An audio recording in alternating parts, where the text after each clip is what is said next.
Depending on which study you look at, the average pair of shoes for any man or woman is 19 pairs. Not 19 pairs across their whole lifespan, 19 pairs at any given time. Which, when you think about it, is pretty insane. But what's even crazier is that there are 300 million children who are shoeless. And 1 million of those children die every single year from preventable diseases caused by the lack of proper shoes. And by the time that you actually finish this video, that is, if you actually make it through till the end, there are going to be real kids who have died because you and I valued luxury over their lives. And that's the hard truth.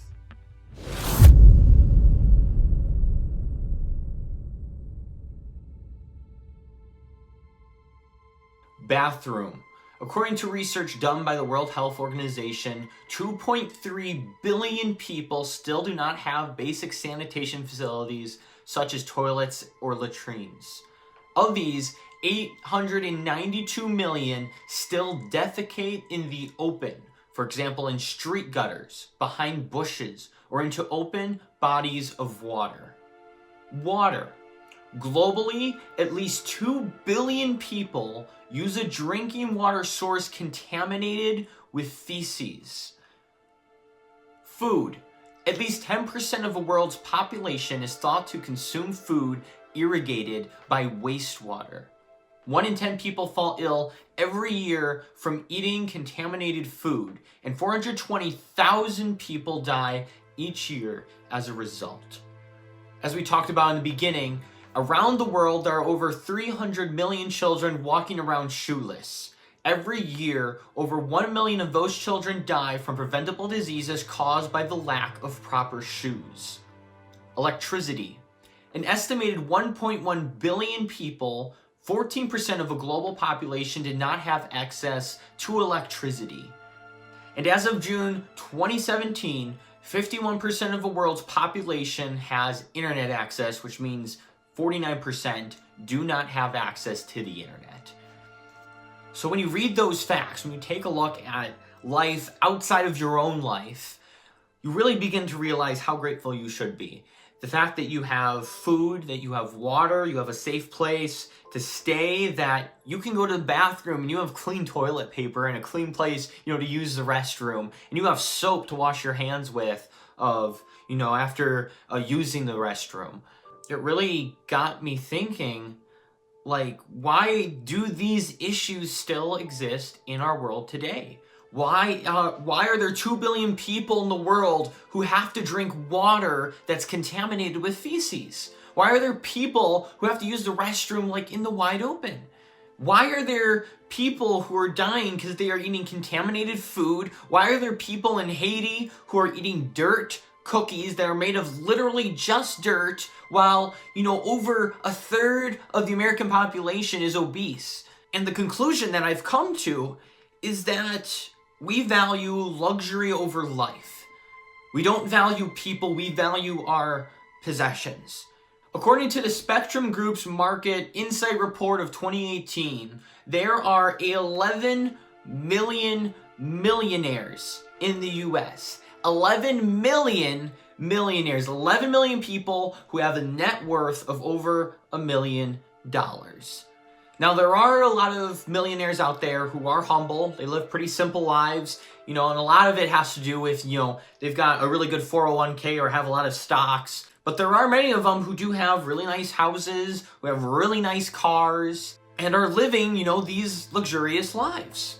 But if there are 11 million millionaires in the US, alone, why do these issues exist?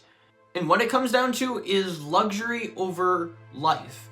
People would rather have the nice house, the nice car, the retirement savings, the cash in the bank, the fashion, the pleasures, instead of using that money to help others. But let's not just talk about the millionaires, because we need to get down to you and me, the average person who is not a millionaire. According to a report from market research firm Superdata, Fortnite pulled in a staggering $296 million during the month of April, up from $223 million in March and $126 million in February, putting it squarely on track to being $1 billion game in its first year. Now, what you got to keep in mind is that Fortnite itself is a 100% free game. You don't have to pay money to play Fortnite. The way Fortnite makes its money is by getting people basically to buy animated dances, animated costumes, and different little stickers for your character. They do that by selling you like their monthly-ish pass, or they get you by just buying, outright the different costumes and dances for your animated character. Try and wrap your head around this. There are millions upon millions, you could even say billions of dollars that have been spent on dances and costumes for animated characters while there are children and people dying. So people value their animated dances and costumes over the lives of children. And, people who are, don't have clean water, they don't have clean food. Which do you weigh? The lives of human beings or your Fortnite character and the dances he can do in front of the other gamers? America and other countries say this is of more value than this. The Switch has become the fastest selling console of this hardware generation in the US, according to Nintendo and industry tracking firm, the NPD Group. The home console / portable hybrid has sold 8.7 million machines in its first 21 months, the period from its launch in March 2017 through November 2018. Now, these consoles sell for about $300, just the console themselves, not including the games you have to buy along with it. $299 for this gaming console. 8.7 million of these machines were sold in the last basically 21 months. So when you put the numbers together, priced at $299 times 8.7 million, that comes out to $2.6 billion plus dollars that were spent on a gaming console. Again, what are people showing they value more? They value the game console, the entertainment, the pleasure over the lives of children and other people who are dying. We'd rather sit around and be entertained with our Switch than help those in need. And please don't look at me saying this as if I'm somehow had this all figured out and you guys are all in wrong, okay? I'm in the same spot as you. I'm just realizing how we're living our lives. We're willing to buy this technology, the gaming devices, and all these, these pleasurable things for ourselves while there are other people dying. Does that make any sense? I mean, when you look at us, we have $1,000 phones. There are people who are buying Lamborghinis. People love going and, getting their fast food and spending their money on that. We love our fashion and our clothes and our watches instead of helping our fellow human being in need. And when you really grasp that, when you really grasp that people prefer pleasure over saving other people's lives, when it really sets in, you realize how screwed up and disturbed we are. How are we able to just live our lives? Me personally, people are in need in other countries. You know that. You know that there are people dying. But do you really grasp that you have the money, you have the aid, if you just let go of these pleasures that you don't need in your life, you could help a lot of people. You could save a lot of lives. But that would mean giving up your pleasures. That would mean giving up these, satisfaction things. You'd have to give up your shiny objects and your expensive items, which a lot of people probably don't want to do. A lot of people want to hold on to their possessions. And probably the reason people don't treat it seriously is because they can't see it. It's going on the other side of the world. You don't see it going on. So it's not like this is going on right outside your house and you're seeing these people in need. You can just give them, food and water just like that. They're on the other side of the world. And so because you can't physically be there and see them and hear them and experience that, a lot of people just kind of like, yeah, there's people in need, we should help them, but I'm still gonna spend my money on things that I don't need. And I think that's something that really needs to change in our culture.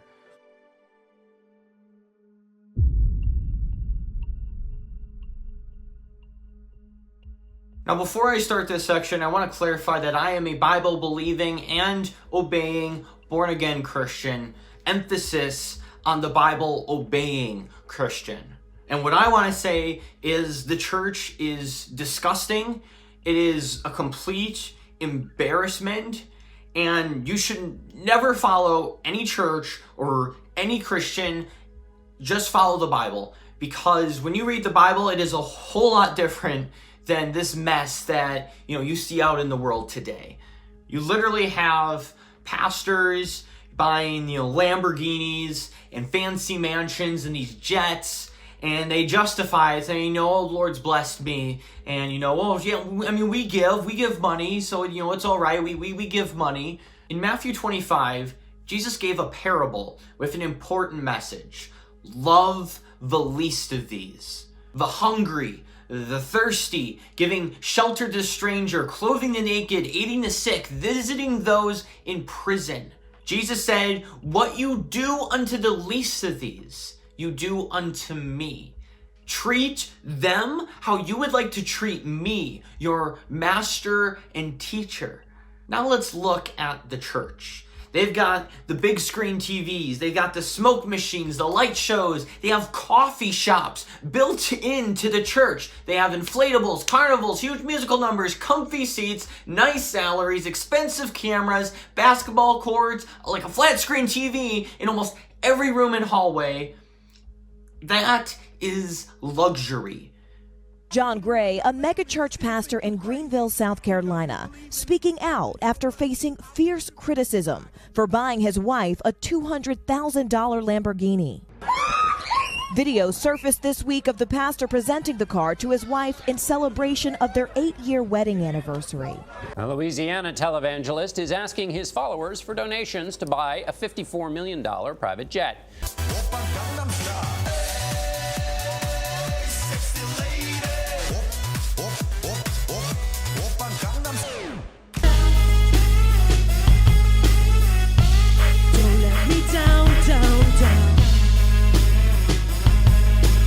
The church spends millions, dare I say billions of dollars on all this stuff, on all this vanity, on all this pizzazz. And the fact is, Jesus doesn't want this in your church. He wants you to love the least of these. These churches spend money on fancy lights, smoke machines, and TVs while children are dying. You don't need giant TVs or basketball courts or any of this. There are people dying because they don't have clean food or water, and the church is basically this giant entertainment center. And let me remind you of this, you Christians who allow this insanity to go on within your churches. Jesus said that those who don't love the least of these are going to go into everlasting punishment. Jesus said, if you fail to love the least of these, you are on your way to hell and not heaven. Because true Christians will love their neighbor and obey God's commands. It's time to sell all that luxury inside your church and start helping others. Start aiding the least of these. Start treating them like you would treat yourself if you were in the exact same situation they were. And if you can't get people to stay in your church after you sell your fancy cameras and your TVs and your smoke machines and your lights and your musical numbers and comfy seats, well, maybe people weren't there because they wanted to hear what the Bible says and learn about God. Maybe they were just there because they wanted to be entertained.